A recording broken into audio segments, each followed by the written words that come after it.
الحمد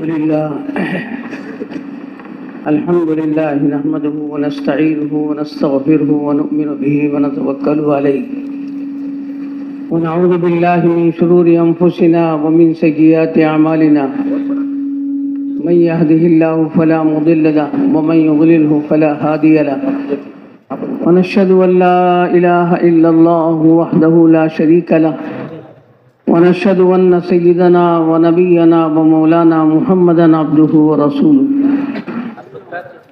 أما بعد فأعوذ بالله من الشيطان الرجيم بسم الله الرحمن الرحيم قل هذه سبيلي أدعو إلى الله على بصيرة أنا ومن اتبعني سبحان الله وما أنا من المشركين. قال النبي صلى الله عليه وسلم من قال لا إله إلا الله دخل الجنة. قيل وما من قال لا إله إلا الله مخلصا دخل الجنة. قيل وما إخلاصها يا رسول الله؟ قال أن تحجزه عن محارم الله أو كما قال عليه الصلاة والسلام. میرے محترم بھائیوں، دوستوں، بزرگوں، اللہ جل جلالہ و من والہ کا بڑا احسان ہے، اس کا کرم ہے کہ اس نے ہمیں یہاں پر جمع فرمایا اور اپنے بڑوں سے دین کی باتیں سننے کی توفیق عطا فرمائی.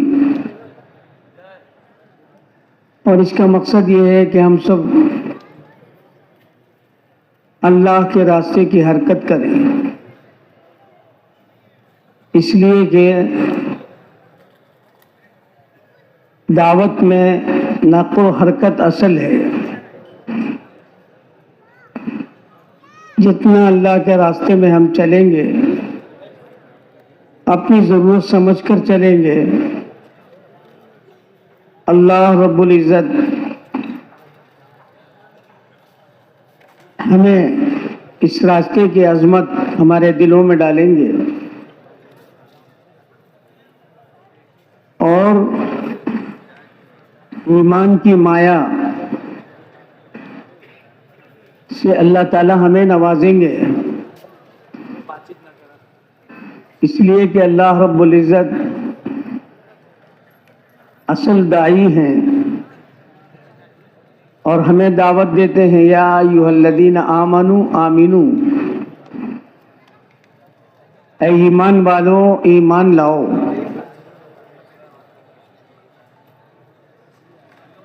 ایمان والوں ہی سے اللہ تعالیٰ کا خطاب ہے.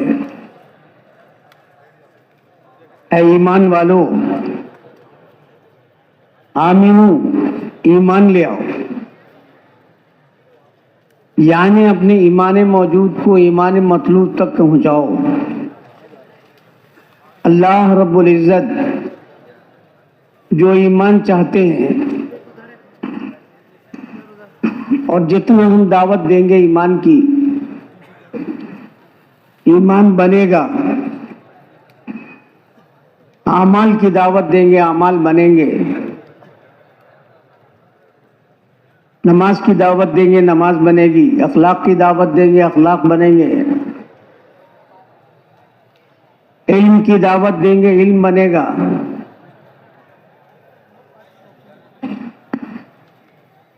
ذکر کی دعوت دیں گے، ذکر آئے گا. اخلاص کی دعوت دیں گے، اخلاص آئے گا. حقوق کی دعوت دیں گے، حقوق کی اہمیت آئے گی. اور جتنا اللہ کے راستے میں نکلنے کی اور اپنی جان و مال کے قربان کرنے کی دعوت دیں گے، میرے دوستوں، بزرگوں، اس کی اہمیت آئے گی. اللہ تعالیٰ نے دعوت میں خصوصیت رکھی ہے کہ جس کی دعوت دی جاتی ہے اس کی اہمیت پیدا ہوتی ہے.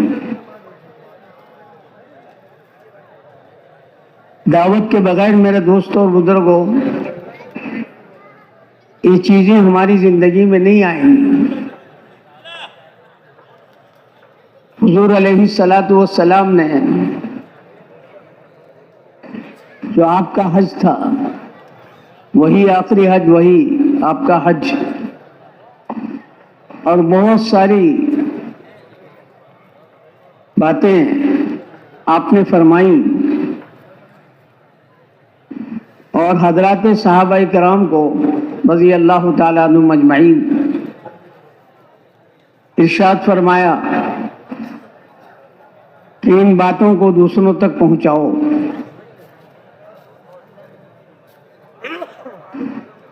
جتنے صحابہ تھے چند کے علاوہ سب نے تیاری کی اور جہاں تک پہنچ سکتے تھے پہنچے، اور نبی کریم صلی اللہ علیہ وسلم کے پیغام کو پہنچایا۔ 4 مہینے، 6 مہینے، 5 مہینے، سال، 2 سال، 3 سال، اس طرح نہیں، بلکہ ایسے گئے کہ ان کی خبریں بتاتی ہیں کہ صحابہ کرام رضوان اللہ تعالی علیہ مجمعین نے اپنی پوری زندگی لگا دی اس میں۔ اللہ تعالیٰ نے یہ جو زندگی دی ہے، یہ حیات میرے دوست اور بزرگوں اس دعوت کے کام کے لیے دی ہے۔ جتنی ہماری ضرورتیں ہیں ان ضرورتوں کو تو ہمیں سلوٹوں میں پوری کرنی ہے۔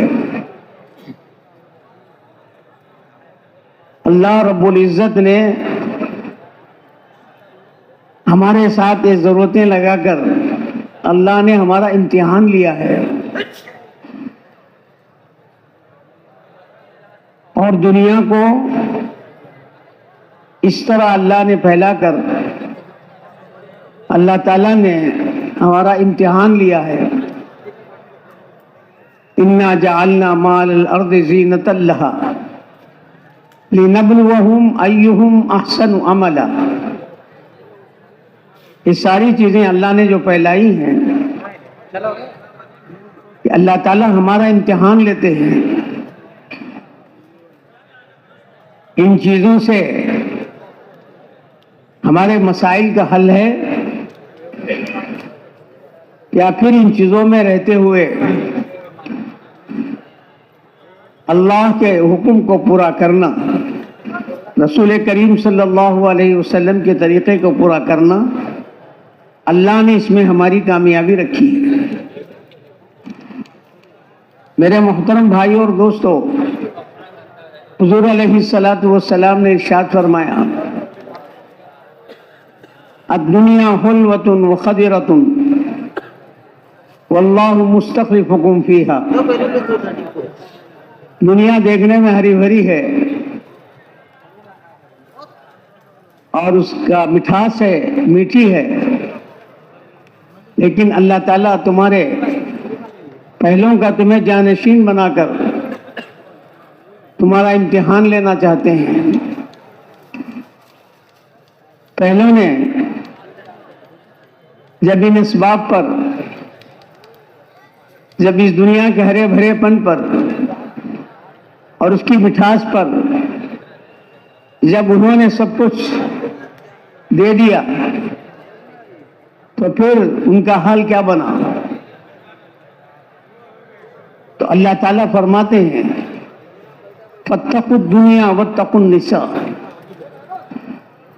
دنیا سے بچتے رہنا، عورتوں سے بچتے رہنا۔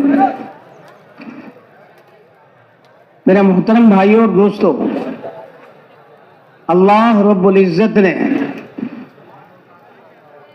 ہمیں اس دعوت کے کام کے ذریعے چوکنا کیا ہے کہ ہم اللہ کے راستے میں نکلیں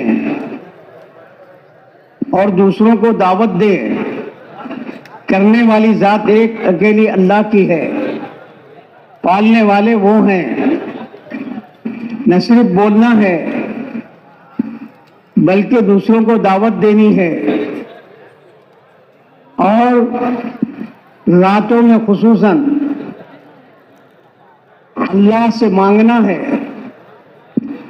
اس لیے کہ رات کی جو دعا ہوتی ہے وہ اللہ کے نزدیک بہت قبول ہوتی ہے، مستجاب ہے۔ اللہ تعالیٰ بندوں کے قریب آتے ہیں اور پکارتے ہیں، حل من مستغفر، حل من سائل، ہے کوئی ہم سے مانگنے والا، ہے کوئی ہم سے استغفار کرنے والا۔ بندہ جب اٹھتا ہے اللہ تعالیٰ خود فرماتے ہیں کہ اس کا اٹھنا اس پر بھاری ہوتا ہے، لیکن اٹھتا ہے اور اللہ کے سے لو لگاتا ہے، اللہ کے سامنے روتا ہے۔ تو پھر میرے دوستوں اور بزرگوں، رات کی دعائیں، رات کا مانگنا، اور پھر اس کے مطابق دن میں محنت ہوتی ہے، اللہ کے راستے میں چل کر، اللہ کے راستے میں نکل کر دوسروں کو دعوت دیتا ہے۔ گشتوں کا مقصد کیا ہے اس کا؟ میرے دوست اور بزرگوں، اپنے اندر ایمان بنانا، اور حضرت نبی پاک صلی اللہ علیہ وسلم نے جو زندگی ہمیں عطا فرمائی ہے، اس زندگی کو لینا اور اپنی زندگی بنانا۔ میرے محترم بھائیوں اور دوستوں، اللہ رب العزت کامیابی اور ناکامی کا معیار جو اللہ نے رکھا ہے، وہ دعوت کی محنت پر جو جتنی محنت کرے گا، جو جتنی کوشش کرے گا، جس قدر اللہ نے جو صلاحیتیں عطا فرمائی ہیں، ان صلاحیتوں کو استعمال کرے گا، میرے محترم بھائی اور دوستوں، اسی اعتبار سے اللہ تعالیٰ اس سے کام لیں گے۔ سیرت پاک میں جو اللہ کے راستے میں نکلے اور نکلنے میں ان سے تھوڑی سی تاخیر ہوئی، جیسے حضرت عبداللہ بن رواحہ رضی اللہ تعالی عنہ، جمعے کا دن تھا، ٹھہر گئے، انہیں یقین ہو گیا تھا حضور صلی اللہ علیہ وسلم کی ان ارشادات سے کہ میرا آخری سفر ہے، میں پھر واپس نہیں آؤں گا، ایک مرتبہ حضور صلی اللہ علیہ وسلم کو جی بھر کے دیکھوں اور آپ کے پیچھے نماز پڑھوں۔ کتنا نیک ارادہ تھا، کتنا اچھا ارادہ تھا۔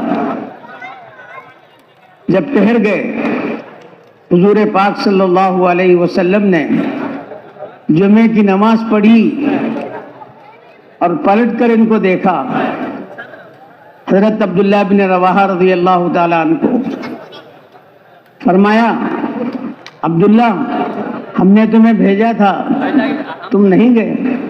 اے اللہ کے نبی، میں جانے ہی کے ارادے سے ٹھہرا ہوں، میرے پاس ایسی سواری بھی ہے کہ میں راستے میں ان سے مل بھی جاؤں گا، بس یہ آخری سفر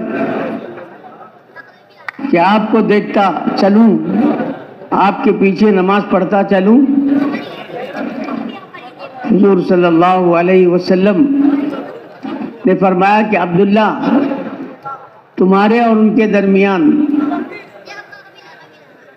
کتنا فرق ہو گیا؟ کہا کہ صرف آدھے دن کا فرق ہوا۔ حضور صلی اللہ علیہ وسلم نے فرمایا کہ نہیں، عبداللہ تمہارے اور ان کے درمیان زمین اور آسمان کا فرق ہو گیا. اللہ اکبر. اللہ کے راستے کی تاخیر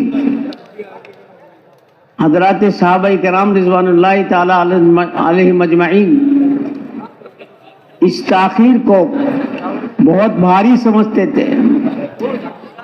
چنانچہ ایک جماعت جا رہی تھی، حضور پاک صلی اللہ علیہ وسلم بھی ساتھ تھے. ایک ساتھی تھے جو تنہا جا رہے تھے،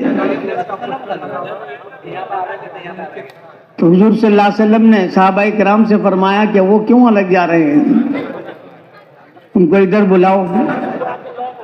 وہ آئے اور ان سے پوچھا کہ تنہا کیوں جا رہے ہو؟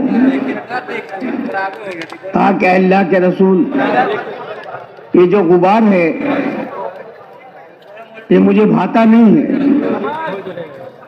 حضور صلی اللہ علیہ وسلم نے فرمایا یہ غبار نہیں ہے، یہ جنت کی مشک ہے. حدیث پاک میں آتا ہے اللہ کے راستے کا غبار اور جہنم کا دھواں تو دو ایک جگہ جمع نہیں ہو سکتے. حضور صلی اللہ علیہ وسلم نے ارشاد فرمایا لغدوۃ فی سبیل اللہ، اور روحا، اللہ کے راستے کی ایک صبح یا ایک شام دنیا اور دنیا کے سارے خیر سے بہتر ہے. میرے محترم بھائیوں اور دوستو، آج اس نقل و حرکت کی کمی کا نتیجہ ہے دین کے ہر شعبے میں کمی آئی ہے، اور دین کا ہر شعبہ اس کے اندر فرق آ گیا ہے. عبادات میں، معاشرت اور معاملات میں اتنا عتاب نہیں ہوا جتنا عتاب اللہ کے راستے کی کمی پر ہوا.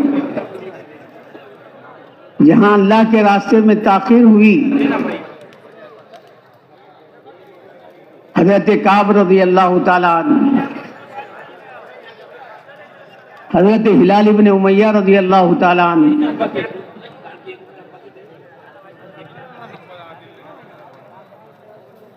اور صحابی 3 صحابہ رضی اللہ تعالیٰ عنہ،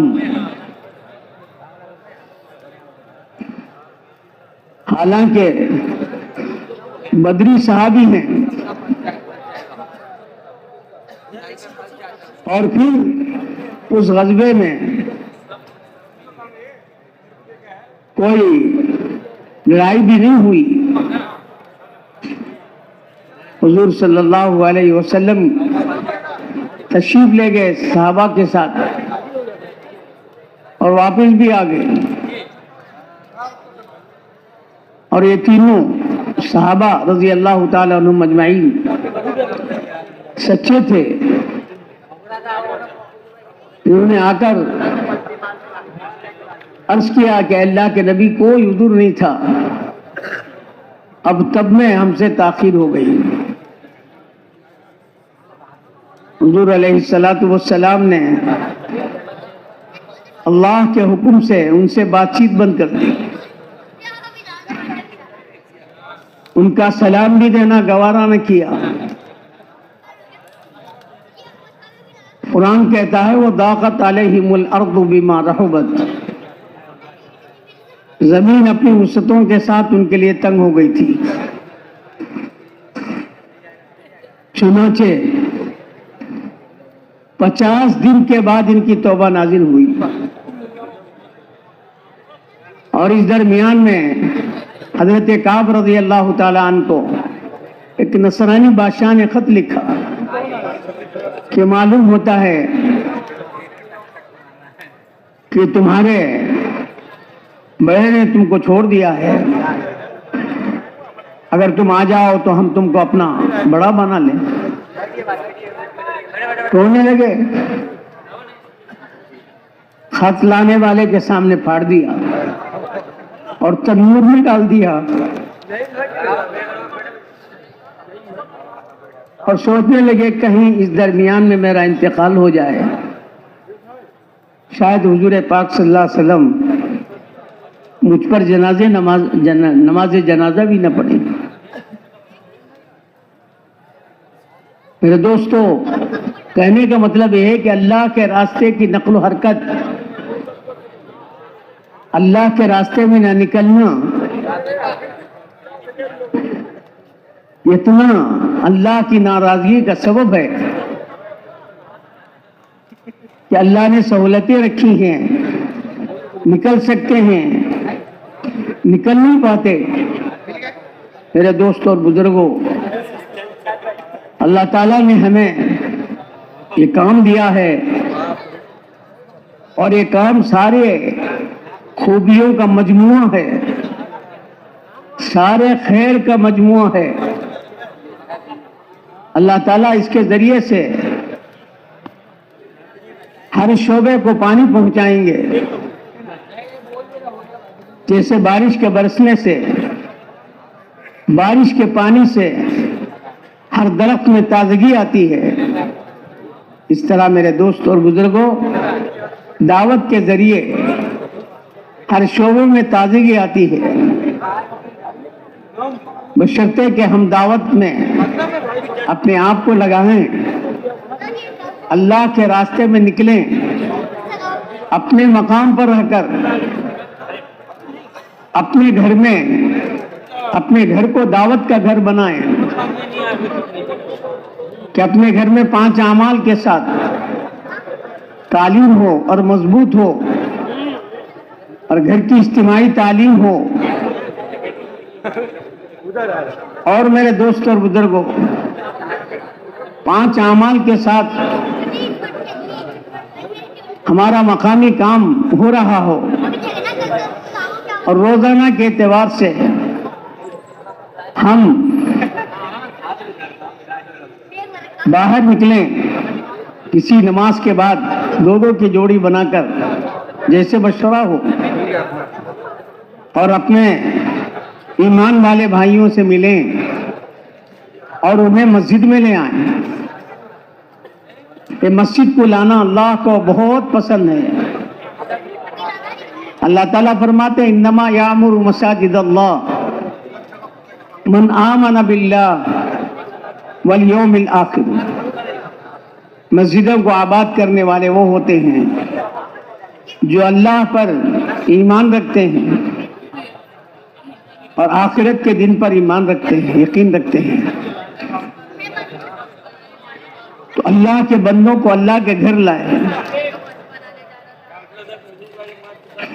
جس کو مسجد سے تعلق ہو گویا اس کا تعلق اللہ سے ہے۔ اور حدیث میں آتا ہے کہ مسجد کو جانے کا عادی ہو، یہاں تک کہ رات میں اندھیرا ہو گیا پھر بھی مسجد جانا نہیں چھوڑتا، تو حضور پاک صلی اللہ علیہ وسلم نے ارشاد فرمایا قیامت میں اس کو نور تام کی خوشخبری سنا دو۔ پورے زمین پر بہترین جگہ وہ مسجدیں ہیں اور بری جگہ وہ بازار ہیں۔ خیر البقاء مساجدها وشر البقاء اسواقها۔ بازار ضرورت کے لیے جانا، ضرورت پوری ہو جائے تو پھر آ جانا، کاروبار ہے، کوئی اور چیز ہے۔ تو میرے محترم بھائی اور دوستو، اللہ نے جو دعوت کا کام دیا ہے یہ اپنی حفاظت اور امت کی حفاظت کے لیے ہے۔ قرآن پاک میں اللہ رب العزت فرماتے ہیں یا ایھا الذین آمنوا اتقوا اللہ، اے ایمان والو اللہ سے ڈرو۔ اللہ کا ڈر، اپنے ایمان کو بنانا اور ایمان کو تقوی تک پہنچانا، اور تقوی کی جو جگہ ہے مومن کا دل ہے، اور یہ دل بن گیا تو انسان بن گیا، اور یہ دل بگڑا تو پھر انسان بگڑ گیا۔ اور دل کے بننے کی جگہ تقوی، اور یہاں پر بنے تقوی، ایمان، توکل، آخرت کا فکر، یہ اللہ کے راستے میں نکلنے کے بعد میرے محترم بھائی اور دوستو، یہ ساری کیفیت بنے گی۔ اس لیے ہم اس کا اہتمام کریں کہ 6 مہینے اللہ کے راستے میں نکلنا، 4 مہینے تو اپنے علاقے میں، اور 2 مہینے جہاں سے اللہ نے پوری دنیا کو جہاں کا مرکز بنایا، اور پوری دنیا وہاں کو آنے تڑپتی ہے، وہاں آنے، اور لوگ آتے ہیں، اور بعض لوگ مجبور آ نہیں سکتے، آنکھوں کے آنسو بہاتے ہیں، مجبور ہیں، تو اللہ نے جو اس کو مرکزی حیثیت عطا فرمائی ہے، نظام الدین مرکز، 2 مہینے میرے دوست اور بزرگوں وہاں پہنچ کر وہاں کی ترتیب پر اپنے آپ کو لگائیں۔ کام سیکھنا ہے، اور سیکھتے سیکھتے کرنا ہے، کرتے کرتے مرنا، اور مرتے مرتے کرنا۔ یہ کام میرے محترم بھائی اور دوستو سیکھنے کا ہے۔ اس لیے حضرت جی مولانا انعام الحسن صاحب رحمۃ اللہ علیہ نے فرمایا، کرتے رہو، ڈرتے رہو، مانتے رہو اور مانتے رہو۔ کرنا ہے اور موت تک کرنا ہے، اور کرنے سے زیادہ ڈرنا ہے اللہ سے، کہیں اللہ تعالیٰ ہماری بے راہ روی سے ہم کو ہٹا نہ دے۔ اور اللہ سے مانگنا ہے، اور بڑوں کی مان کر چلنا ہے۔ میرے محترم بھائی اور دوستو، نبی کریم صلی اللہ علیہ وسلم کے صدقے میں، چونکہ اللہ تعالیٰ نے آپ صلی اللہ علیہ وسلم کی امت میں ہم کو پیدا فرمایا، قرآن پاک میں صاف فرمایا، کنتم خیر امت اخرجت للناس تأمرون بالمعروف وتنہون عن المنکر وتؤمنون باللہ، تم بہترین امت ہو۔ بہترین، اللہ تعالیٰ نے بہتری جو فرمائی، اس کی وجہ کیا ہے؟ لوگوں کی بھلائی کے لیے یہ امت کا انتخاب ہے۔ تأمرون بالمعروف وتنہون عن المنکر، بھلائی کی دعوت دیتی ہے۔ میرے دوست اور بزرگوں، ایسا ماحول یہ امت بناتی ہے کہ اس سے لوگوں میں بھلائی کا شوق پیدا ہو، اور برائی سے بچنے کا ان کے اندر خوف پیدا ہو۔ جب یہ چیز پیدا ہوگی تو تؤمنون باللہ، ایمان بنے گا۔ ایمان کے بننے کی علامت ہے کہ آدمی کے اندر بھلائی کا شوق پیدا ہو، اور ایمان کے بننے کی علامت ہے کہ انسان کے اندر برائی کا خوف پیدا ہو۔ اللہ تعالیٰ نے قرآن پاک میں فرمایا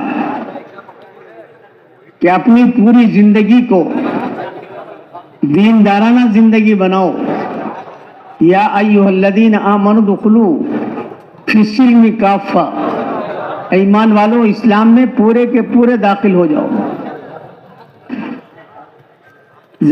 سر کے بال سے لے کر پیر کے ناخن تک ایمان میں ڈوبے ہوئے ہوں۔ صبغۃ اللہ ومن احسن من اللہ صبغہ. اللہ فرماتے ہیں اللہ کا رنگ، اللہ کے رنگ سے بڑھ کر کس کا رنگ ہو سکتا ہے؟ ہماری زبان ہے، زبان سے کوئی غلط بات نہ نکلے، کسی کو تکلیف نہ پہنچائیں اور کسی کو ایذا رسانی ہماری زبان سے نہ ہو. حضرت صدیق اکبر رضی اللہ تعالیٰ عنہ زبان کو ہاتھ میں لیتے اور کھینچتے اور فرماتے ہیں وہ زبان تو وہی تو ہے جس کے ذریعے بہت سارے جہنم میں ڈالے جائیں گے. اس لیے میرے دوستو اس کا اہتمام کریں. کم از کم صبح و شام 3 تسبیحات کا اہتمام کریں، یکسو ہو کر، قبلہ رخ ہو کر، اللہ کی طرف متوجہ ہو کر سبحان اللہ، الحمدللہ، لا الہ الا اللہ، اللہ اکبر 100 مرتبہ. درود شریف رسول کریم صلی اللہ علیہ وسلم کے ساتھ ہمارا تعلق ہو اور ہونا بھی چاہیے، اس لیے کہ آپ صلی اللہ علیہ وسلم اگر تشریف نہ لاتے تو ہمارا کیا حال ہوتا؟ وَكُنْتُمْ عَلَى شَفَا حُفْرَةٍ مِّنَ النَّارِ فَأَنْقَذَكُم مِّنْهَا. تو میرے دوستو آپ کے جو ہم پر بے شمار احسانات ہیں، اس کے صدقے میں، اس کے بدلے ہم آپ پر درود پڑھیں اور یہ درود ہمارے لیے خیر کا ذریعہ ہے. من صلی علیہ واحدۃ صلی اللہ علیہ عشرہ.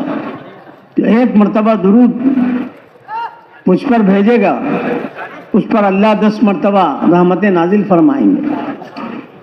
اور پھر میں دوستو انسان ہے، کم و بیش گناہوں کا پتلا ہے اور یہ گناہوں میں ملوث، تو اپنے گناہوں پر استغفار کرے.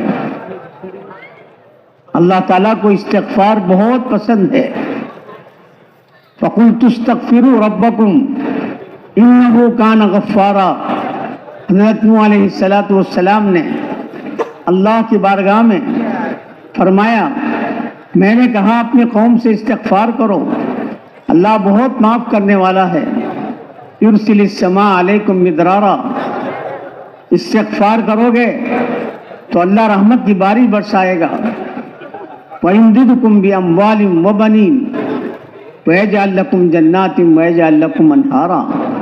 تمہاری نہروں میں، تمہاری اولاد میں، تمہارے مال میں اللہ تعالیٰ برکت دے گا. تو 3 تسبیحات کا اہتمام، سبحان اللہ، الحمدللہ، لا الہ الا اللہ، اللہ اکبر، صبح شام 100 مرتبہ، اور درود شریف کا اہتمام اور استغفار کا اہتمام اپنی زبان کو کرنے والے کاموں میں لگائیں گے تو اللہ تعالیٰ نہ کرنے کے کاموں سے بچائیں گے. اسی طرح قرآن پاک کی تلاوت، اور حضرت مولانا الیاس رحمۃ اللہ علیہ کا قول ہمارے اکابر بار بار فرماتے ہیں کہ جو دیکھ کر قرآن پاک پڑھنے میں تہجد کے اندر مجھے مزہ آیا وہ کہیں نہیں. تو قرآن پاک کو جو آنکھیں اللہ نے دی ہیں ان آنکھوں سے دیکھ کر قرآن پاک پڑھیں اور تہجد کے اندر پڑھیں، اس کا اہتمام کریں. اور پھر اپنی پوری زندگی اللہ کے راستے میں لگانا اور اس کو اللہ سے مانگنا. رات میں اللہ سے، دن میں مانگنا بھی ہے اور پھر رات میں بھی مانگنا ہے. اور اللہ کے راستے میں نکلنے میں میرے دوستوں اور بزرگوں مجاہدہ ہوتا ہے، لیکن اس مجاہدے کو قبول کرتے ہوئے، اس مجاہدے کے ساتھ جب نکلیں گے اللہ کے راستے میں تو انشاءاللہ اللہ تعالیٰ راستے کھولیں گے. والذین جاہدوا فینا لنہدینہم سبلنا. جو ہمارے راستے میں محنت اور مجاہدہ کریں گے ہم ان کے لیے ہدایت کے راستے کھول دیں گے. من جاہد فإنما یجاہد لنفسہ، جو کوشش کرتا ہے، اللہ کے راستے کی محنت کرتا ہے، وہ اپنے لیے کرتا ہے۔ تو اس لیے میرے محترم بھائی اور دوستو، تسبیحات کا بھی اہتمام کریں، قرآن پاک کی تلاوت کا اہتمام بھی کریں، اور اپنی 24 گھنٹے کی زندگی کو سنتوں کے مطابق کریں۔ ہمارے معاملات ہوں، ہماری معاشرت ہو، ہمارے عبادات ہیں، ہمارے اقتصادیات ہیں، اس کو حضرت نبی کریم صلی اللہ علیہ وسلم کی سنت کے مطابق کریں۔ کھانے میں، پینے میں، سونے میں، جاگنے میں، ظاہر میں، باطن میں، لباس میں۔ میرے دوست اور بزرگوں، ہر چیز میں حضرت نبی کریم صلی اللہ علیہ وسلم کی سنتوں کے پابند بنیں۔ جب ایمان میں قوت آئے گی تو پھر حضور پاک صلی اللہ علیہ وسلم کی سنتوں کی پابندی بھی آئے گی۔ اس کا اہتمام کریں۔ اللہ تعالی ہم سب کو اس کی توفیق عطا فرمائے۔